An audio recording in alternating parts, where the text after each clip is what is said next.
chapter describes the failures in spiraling costs and a mounting crash death toll of America's transportation system. It proposes a paradigm shift in how we plan and prioritize infrastructure projects.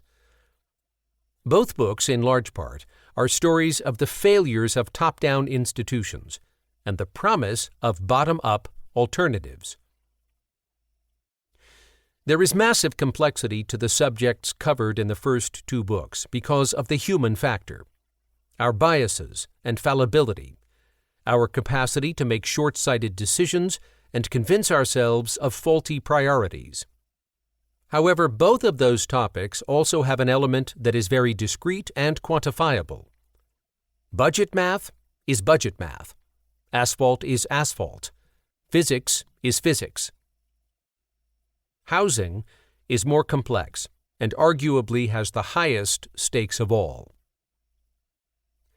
In the early stages of developing this book, we would often mention to people that we were going to be co-authoring a book about the housing crisis. This tends to elicit nods of affirmation. Oh, wow, yes, what an important topic. Wait, which housing crisis exactly? You could probably survey 100 Americans and get 100 different answers as to what the housing crisis consists of. And if you had conducted this survey in 2009, you would have gotten a very different set of answers. Different still in 1975 or 1933. What you will not find is a lot of disagreement with the idea that there is a housing crisis. Virtually no one has ever responded by telling us that they don't think there's a problem. Indeed, the sense is widely and acutely shared across all strata of society that there is a profound problem with housing, and that sense is not new.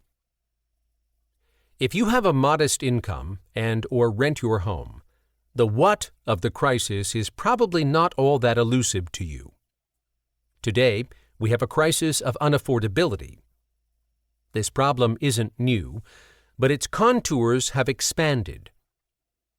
The U.S. Census Bureau reported in 2022 that nearly half of American renter households pay over 30% of their income in rent, an amount seen as likely to strain their personal finances and their ability to build up savings. Ownership is no easier. According to the Urban Institute, in December 2022, households earning the median U.S. income could only afford to purchase 20% of U.S. homes for sale. In some regions, homeownership is even more out of reach. In metropolitan Seattle, the figure was 7.6%. In Los Angeles, a mere 1.9%. It has long been true that burdensome costs, substandard conditions, and the constant threat of displacement have shaped the housing experience for poorer Americans. Today, a broader sense of precarity extends to a lot more people.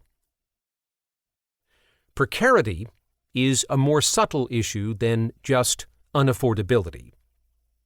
We use it to convey that many people who can, on paper, afford their housing are nonetheless being stretched or finding their lives disrupted in some way.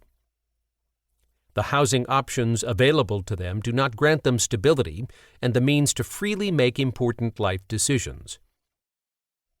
A single parent raising a teenager in a high-crime neighborhood.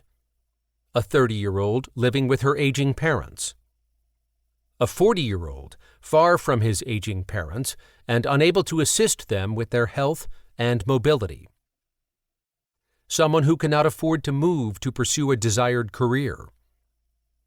Someone facing eviction who will be displaced from their neighborhood and with it from a community of shared culture, faith, or ethnicity. Someone fleeing prejudice and discrimination who cannot obtain a home in a community where they will be accepted. An elderly, disabled homeowner with significant home equity but cash poor who cannot move without losing a vital support network of friends and neighbors.